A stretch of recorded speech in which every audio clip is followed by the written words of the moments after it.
नमस्कार दोस्तों, मैं मनीष कुमार गुप्ता, चार्टर्ड अकाउंटेंट। आज 2023 के बजट की बात करता हूं और 2023 की 23 मुख्य बातें मैं आज आपके सामने लेके आ रहा हूं। तो साथियों, पहला पॉइंट है discussion on new tax regime of income tax.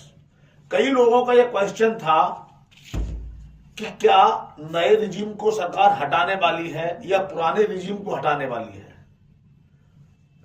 ऐसा लगता है कि जिस तरीके से नया रिजीम लाके सरकार को यह प्लानिंग बन रही है कि धीरे धीरे सबको हम नए रिजीम में लेके आएंगे, लेकिन पुश नहीं करेंगे, एज ए रूल नहीं लाएंगे, एज ए चॉइस लाएंगे। धीरे धीरे जब लोग नए रिजीम में शिफ्ट हो जाएंगे तो पुराने रिजीम को हटा देंगे। और मुझे लगता है डायरेक्ट टैक्स कोड में ले जाने के लिए वो सही समय होगा जब 2024 का इलेक्शन मोदी जी निकाल चुके होंगे, और उसके बाद मैं समझता हूं नए रिजीम में ही रह जाएंगे और डायरेक्ट टैक्स कोड की एंट्री उस समय होगी। दूसरा, कई लोगों का मेरे पास फोन आया और पूछ रहे हैं कि न्यू टैक्स का विजन क्या है, नए टैक्स रिजीम का विजन क्या है। तो आप समझ लीजिए, आज नहीं तो कल फ्यूचर न्यू टैक्स रिजीम का ही होगा, क्योंकि सरकार चाहती है कि इनकम टैक्स को बिल्कुल सिंपल बनाया जाए, इजी किया जाए, कॉम्प्लेक्सिटीज ना हो और लोग टैक्स चोरी ना करें। यानी सिंपल, क्लियर इनकम कितनी इनकम इतना टैक्स, सिंपल। डिडक्शंस के जाल से एसएससी को बाहर निकलना है ताकि एसएससी खुद भी अपने रिटर्न इजीली फाइल कर सके। ऐसा विजन मेरे हिसाब से सोचा है। क्या इनकम टैक्स स्लैब्स में कोई चेंज होगा? इस बात की संभावना बिल्कुल कम है, क्योंकि ऑलरेडी सरकार दो तरह के इनकम टैक्स स्लैब दे रही है। एक न्यू रिजीम में कम रेट वाले स्लैब्स है और कई सारे स्लैब्स हैं। पुराने टैक्स में 10, 20, 30 के स्लैब्स हैं। तो टैक्स स्लैब्स में इस समय कोई चेंज एक्सपेक्टेड नहीं है। ठीक है, इसके बाद आते हैं कि अभी एक बड़ी हार्डशिप है जिसमें क्या हो रहा है कि अगर आपकी इनकम 2.5 लाख से 5 लाख तक है तो इस पर जितना भी टैक्स है वो सारा का सारा आपको सेक्शन 87 की रिबेट में माफ हो जाएगा। लेकिन अगर आपकी इनकम 5 लाख से ऊपर गई, अगर 10,000 भी गई, तो आपका स्लैब 2.5 लाख से शुरू हो जाएगा। ये एक इनजेन्युइन है। इसलिए मुझे लगता है कि एक ऐसा प्रोविजन होना चाहिए कि उसके बाद उतना टैक्स देना पड़े जितना टैक्स 5 लाख से ऊपर जाने पर इनकम बढ़ती उतना ही टैक्स है। ऐसा ना हो कि अगर किसी की इनकम 5,05,000 हुई तो उसकी नेट इनकम 4,98,000 वाले से भी कम हो जाए। ऐसा प्रोविजन सरकार को इस पर लाना चाहिए। जनता की उम्मीद है, देखें मैडम फाइनेंस मिनिस्टर इस पर क्या एक्शन लेने वाली है। अब $1 मिलियन क्वेश्चन क्या है कि क्या इस बार हमारी जो 2.5 लाख की लिमिट है इसमें कोई बेनिफिट मिलने वाला है क्या? तो जनता की उम्मीद है न्यू टैक्स रिजीम का जो कंपैरिजन चल रहा है कि 5 लाख तक हो सकता है सारी इनकम टैक्स फ्री हो जाए, जो मिनिमम चार्जेबल टू टैक्स है, ऐसा लोग सोचते हैं 5 लाख तक हो जाएगी। फाइनेंशियल मार्केट के एक्सपर्ट कहते हैं, बजट के एक्सपर्ट कहते हैं बहुत से बहुत, अगर मोदी जी ने, मैडम फाइनेंस मिनिस्टर ने अगर कृपा की तो 1 लाख का लाभ मिलेगा, यानी 2.5 लाख के 3.5 लाख हो सकता है। देखिए, मोदी जी ने अब तक इनकम टैक्स में कोई राहत नहीं दी है। हम सब जानते हैं कि भाजपा का सबसे बड़ा वोट बैंक मिडिल क्लास है और व्यापारी वर्ग है जो टैक्स देता है। उनको अभी तक प्रसन्नता का एक भी मौका नहीं मिला है। ऐसे में हमें उम्मीद है कि इस बार ये 1 लाख की छूट कम से कम मिलेगी। अगर ज्यादा मिले तो स्वागत योग्य कदम माना जाएगा। अब आते हैं इसके बाद, एक स्टैंडर्ड डिडक्शन है सैलरी की जिस पर 50,000 मिलता है। ये सिर्फ उन लोगों को मिलता है जिनको सैलरी मिलती है। देखिए, जो लोग बिजनेस करते हैं, सॉल्व ऑक्युपाइड, वो अपने सारे खर्चे आने का जाने का सब इनकम टैक्स में क्लेम कर लेते हैं, लेकिन सैलरीड व्यक्ति के पास ऐसा कोई ऑप्शन नहीं होता है। ये 50,000 की छूट बीच में खत्म कर दी गई थी, दोबारा लाई गई है।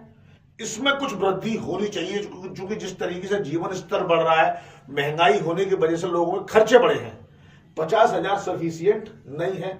मेरे हिसाब से इसमें 1 लाख रुपए होने चाहिए। ऐसे एक्सपर्ट कहते हैं कि यह सरकार के लिए सीधे सीधे नुकसान होगा, क्योंकि इनकम टैक्स के रेवेन्यू में एक बड़ा हिस्सा सैलरीड का होता है, जो कि समय समय पर एडवांस टैक्स और टीडीएस के थ्रू मिलता है। ऐसे में अगर इनको छूट दी गई तो हमारे टैक्स पर सीधे सीधे रेवेन्यू पर बड़ा फर्क आएगा। तो संभावनाएं कम है, उम्मीदें ज्यादा है। अब आते हैं इंटरेस्ट ऑन बोरोड फंड। जी, आप 2 लाख रुपए पर आजकल अगर आपने होम लोन लिया है उसमें 2 लाख पर इंटरेस्ट पर आपका इनकम घटा दी जाती है। जनता की मांग है कि 3 लाख हो, उम्मीद बहुत कम है। इसके बाद अब आते हैं सेक्शन 80 की डिडक्शन पे। देखिए सेक्शन 80 की डिडक्शन में 1.5 लाख रुपए की वर्तमान में डिडक्शन मिलती है, जिसमें आप इंश्योरेंस करा सकते हैं, बच्चों की ट्यूशन फीस दे सकते हैं और प्रॉपर्टी के रजिस्ट्रेशन कॉस्ट और ऐसे कई सारे खर्चे जिनकी एक लंबी लिस्ट है। क्या वो लिमिट 1.5 लाख से अधिक होनी चाहिए? अब इसमें 2 बातें हैं डिस्कस करने लायक। एक तो सरकार सबको न्यू रिजिम में ले जाना चाहती है ताकि डिडक्शन का बोझ खत्म हो, तो ऐसे में सरकार जाहिर है ये 1.5 लाख की लिमिट को क्यों बढ़ाना चाहेगी। लेकिन वहीं एक बात और समझने की है कि सरकार ने ही पेंशन योजनाएं शुरू की हैं, सरकार ने ही सुकन्या योजना शुरू की है और ये कहा है कि आप इसमें पैसा डालेंगे तो आपको, मानो मैंने अपनी बेटी के लिए, और जब तक वो 18 साल की नहीं हो जाती हम इसमें पैसा इन्वेस्ट करते रहेंगे। तो ऐसे में सरकार अपने ही एक कदम से दूसरे कदम को काटना नहीं चाहेगी। तो मुझे लगता है 80C में बहुत ज्यादा चेंज होने की संभावना नहीं है, ना तो ये हटने वाली है ना ही बहुत ज्यादा बढ़ने वाली है। हालांकि जनता ये मांग कर रही है कि इसमें कम से कम वृद्धि हो, क्योंकि जिस तरीके से लोगों कोविड के बाद जिस तरीके से जाने गई हैं, लोगों ने लाइफ इंश्योरेंस पर बहुत फोकस किया है और ये उनका एक रेगुलर एक्सपेंस हुआ है। और लाइफ इंश्योरेंस में टर्म प्लान भी लोग ले रहे हैं जिसमें एक बड़ी अमाउंट हर साल आपकी परमानेंट चली जाती है। तो ऐसे में ये अमाउंट 1.5 लाख से बढ़कर 1-2.5 लाख होनी चाहिए, ऐसा जनता मांग कर रही है। एक्सपर्ट कह रहे हैं, मैडम फाइनेंस मिनिस्टर के पुराने ट्रैक रिकॉर्ड कहते हैं कि नहीं होगा। इसके बाद कंट्रीब्यूशन टू पेंशन फंड। अभी हमने देखा पॉलिटिकल मैटर्स में पेंशन को लेके बहुत इश्यूज हो रहे हैं, तरह तरह की पार्टियां पेंशन को लेके अलग अलग वायदे कर रही हैं। कोई पुरानी पेंशन स्कीम की बात कर रहा है, कोई नई पेंशन स्कीम की बात कर रहा है। तो मोदी जी ये विजन लगाते हैं कि हम सबको अपनी पेंशन का अरेंजमेंट खुद करना चाहिए। ऐसे में पेंशन को लेकर जो 80CCD और 80CCC और 80CCD की जो 2 स्कीम है, इनको प्रमोट करने की आवश्यकता है। तो जनता ये समझती है कि मैडम फाइनेंस मिनिस्टर को 80CCD और 80CCC के बेनिफिट लेने के लिए इसको जो 1.5 लाख की 80C की जो डिडक्शन है उस लिमिट से बाहर निकाल देना चाहिए। उस लिमिट से बाहर निकालने का मतलब क्या होगा, यानी 1.5 लाख का 80C का इन्वेस्टमेंट आप अलग कर लीजिए, आप अलग बेनिफिट ले लीजिए और इसमें जो आप इन्वेस्ट करेंगे इसका आपको इनकम टैक्स का फायदा मिलेगा। तो जैसे जैसे जनता पेंशन फंड में इन्वेस्ट करना शुरू करेगी तो आने वाले 5-10 सालों में ये पेंशन का जो इश्यू है वो धीरे धीरे घटता जाएगा। खैर आगे बढ़ते हैं। इसके बाद interest on saving bank account, एक सेक्शन 80TT ये है जिसमें 10,000 रुपए तक का छूट सबको मिलती है और ये छूट आज की डेट में काफी कम है। इस छूट को कम से कम 25,000 तक ले जाया जाना चाहिए। तो मैडम फाइनेंस मिनिस्टर से उम्मीद है, जनता ये सोचती है कि इसमें 25,000 तक की लिमिट हो सकती है, लेकिन एक्सपर्ट कहते हैं अगर बहुत हुआ तो 10,000 का बेनिफिट इसमें मिल सकता है।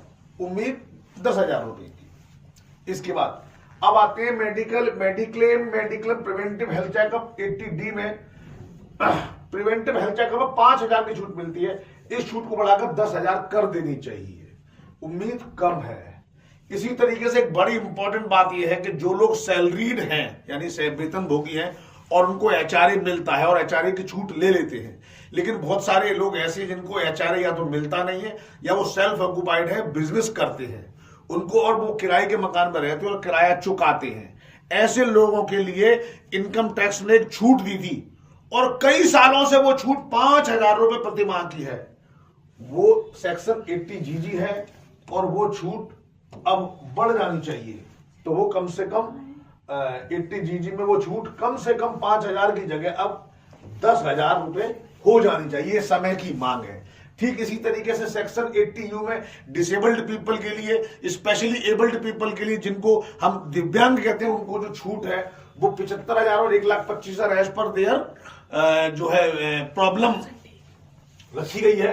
इस अमाउंट को बढ़ा के एक मुश्त 2 लाख कर देना चाहिए। जिस तरीके से मोदी जी ये समर्थ भारत का जो विजन देख रहे हैं, ऐसे में जो लोग डिफरेंटली एबल हैं और समर्थ हैं और अगर वो कमा रहे हैं, ऐसे लोगों को इनकम टैक्स में छूट देकर हम देश के सामने एक नया आयाम खड़ा करेंगे। मोदी जी से निवेदन है कि आप इस पर ध्यान दें और ये छूट कम से कम 2 लाख रुपए होनी चाहिए। ठीक इसी तरीके से एक और महत्वपूर्ण मुद्दा है, जो आज देश में प्रोफेशनल्स हैं उनके लिए आपने एक सेक्शन लाए 44 ADA, यानी आप जितनी प्रोफेशनल फीस अर्न करते हैं आप उसमें सीधे सीधे 50% आप उसको इनकम मानते हैं। और देखिए, अगर यही कॉन्ट्रेक्चुअल इनकम होती है तो वहां सिर्फ 8% ली जाती है, 8% और 6%। अब आप समझिए अलग अलग सेक्शन में, अब समझिए प्रोफेशनल के साथ ये हार्डशिप क्यों, मोदी जी प्रोफेशनल के साथ हार्डशिप क्यों है। इस अमाउंट को आप घटा के कम से कम 40% करिए। मेरे हिसाब से अगर ये 40% होती है तो देश में प्रोफेशनल को बड़ा लाभ मिलेगा। लेकिन समस्या ये है कि हर जगह रेवेन्यू पे फर्क आता है, तो कितना होगा कोई नहीं जानता। अब आते इसके अलावा 2-3 नई नई बातें भी ले लेते हैं। HUF को रिवोट, देखिए सेक्शन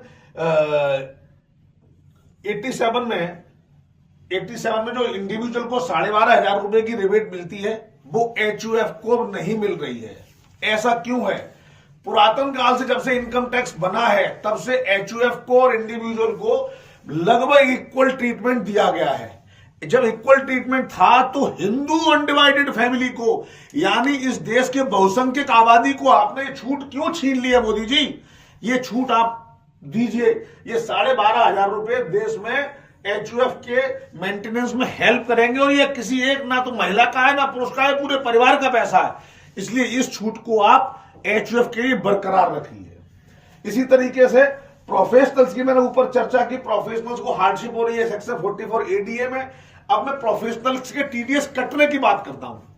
देखिए कॉन्ट्रैक्ट में क्या है, अगर कोई व्यक्ति कॉन्ट्रैक्ट कटा 30,000 तक के अमाउंट पर उसे कोई TDS नहीं है, और अगर वो 30,000 से कम के 2-3 टुकड़े करता है और 1 लाख तक उसमें कोई TDS नहीं कटता, और TDS कटता भी तो कितना है 1% इंडिविजुअल के केस में, और प्रोफेशनल केस में कितना करता है 10 गुना 10%, जो कि बहुत ज्यादा है। और इसी तरह उनकी जो लिमिट है वो सिर्फ 30,000 रुपए है। तो पहली मांग जनता की यह है कि इस TDS की लिमिट को कम से कम 50,000 करें और ऐसे 2 लाख रुपए तक कोई टैक्स नहीं कटना चाहिए। या सरकार प्रोफेशनल का जो TDS का सेक्शन है सेक्शन 194J, उस पर जो TDS का रेट है वो 10 से घटाकर 7.5 कर दे। मैं समझता हूं इसमें सरकार का भी फायदा है, क्योंकि जो ज्यादा TDS कट जाता है सरकार को ब्याज समेत वापस करना पड़ता है, यानी हर अगले साल में सरकार का रेवेन्यू थोड़ा सा घट जाता है। तो जो ब्याज से सरकार का नुकसान हो रहा है उससे बचना चाहिए और रेवेन्यू हम आज कलेक्ट करें ब्याज समेत वापस करें, ऐसा नहीं होना चाहिए। सरकार को यह ध्यान देने की जरूरत है। तो मेरा ख्याल है TDS पर रेट कम होनी चाहिए। इसके अलावा इसी तरह एक कमीशन का सेक्शन है 194H, जिसमें वर्तमान में 10,000 रुपए तक के कमीशन पर कोई TDS नहीं कटता। आज छोटी सी भी कोई डील होती है, कहीं किसी को कमीशन मिलता है 10, 15, 18, 20 हजार मिल जाता है, तो ऐसे में उसका TDS 5% कट जाता है। तो उसकी जो कमाई है उसके अंदर जो मेजर खर्चों के बला पर जो कमाई हो, एक बड़ा हिस्सा इनकम टैक्स में चला जाता है और फिर वो सरकार से रिफंड मांगता है। इसी तरीके से कमीशन पर एक सेक्शन है TDS का सेक्शन 194H, जिसमें किसी भी व्यक्ति को कमीशन पर 15,000 तक की इनकम पर TDS नहीं कटता है। ये हार्डशिप है मैडम फाइनेंस मिनिस्टर, इसमें कम से कम अमाउंट 20,000 से लेकर 30,000 तक होना चाहिए। अगर ऐसा होता है तो ब्रोकर कम्युनिटी को बहुत लाभ होगा, अन्यथा ये लोगों का पैसा कट जाता है और ये लोग जब पैसा कट जाता है ये अपनी रिटर्न फाइल करके रिफंड मांगते हैं और सरकार को पैसा ब्याज समेत रिफंड करना पड़ता है। तो चाहे बेहतर है कि TDS ना काटा जाए और ऐसे लोगों को जो कम आय वाले लोग हैं इनको बाहर जाने दिया जाए। जी, इसके बाद अगला पॉइंट है पॉलिटिकल पार्टीज पर इनकम टैक्स। देखिए एक पब्लिक ये कहती है कि राजनीतिक दल तो चाहे कुछ भी करें, वो कितना ही पैसा कमा लें, उनको कोई पूछने वाला नहीं है, और हम अगर 2 लाख भी कमा लें तो टैक्स देना पड़ता है। तो मेरा सुझाव यह है कि पॉलिटिकल पार्टीज को करप्शन से बचाने के लिए एक फिक्स 5% TDS इनकम टैक्स अगर पॉलिटिकल पार्टी पर लगा दिया जाए तो छोटी पॉलिटिकल पार्टीज के बढ़ते हुए भ्रष्टाचार को काटने में ये एक बड़ा रोल निभाएगा। इसी तरीके से एक सजेशन मेरे को एक व्यक्ति ने दिया कि अगर मैरिड वुमन है, हमारे देश में जनसंख्या की सब बड़ी प्रॉब्लम है, अगर ऐसी महिलाएं पुरुष जो जनसंख्या घटाने में अपना योगदान दे रहे हैं, उन्हें इनकम टैक्स में बेनिफिट जरूर दिया जाना चाहिए। ऐसे में अगर कोई मैरिड वुमेन अपनी शादी के बाद अगले 10 साल तक सिर्फ एक बेटी रखती है, तो ऐसे व्यक्ति को 5,000 से लेकर 10,000 रुपए इनकम टैक्स में रिबेट दी जा सकती है। तो ऐसे लोगों को इसमें लाभ हो सकता है। इसके बाद अंत में आखिरी बात कहना चाहूंगा, इस देश में हर व्यक्ति का सम्मान है और देश चलता है वित्त से। हम अगर पैसा होगा तो 80 करोड़ लोगों को अनाज भी जाएगा, अगर पैसा होगा तो हमारी डिफेंस बेस लाइन भी स्ट्रांग होगी, अगर पैसा होगा तो इंफ्रास्ट्रक्चर ही बनेगा। तो ऐसे में जो टैक्स पेयर आपको बड़ी अमाउंट में टैक्स देते हैं, उनको कुछ प्रिविलेज मिलनी चाहिए ताकि लोग टैक्स देने में प्रेरणा ले सकें। तो मेरा सुझाव है कि 1 लाख, अगर कोई व्यक्ति 1 लाख से ऊपर का टैक्स दे रहा है तो उसे कोई विशेष प्रिविलेज देनी चाहिए। मुझे अच्छे से याद है, आज से 4-5 साल पहले सीबीडीटी ने एक सर्कुलर निकाला था कि उनको एयरपोर्ट पर लाउंज मिलेगा, ये उनको विभिन्न मामलों में प्रेफरेंस मिलेगी। वो प्लान सरकार के कहां गए? टैक्स पेयर्स को प्रिविलेज देने के प्लान अब लगाए जाने चाहिए, जिससे कि लोग टैक्स अधिक दें और देश को रेवेन्यू में कंट्रीब्यूशन बढ़े और लाभ हो। नमस्कार।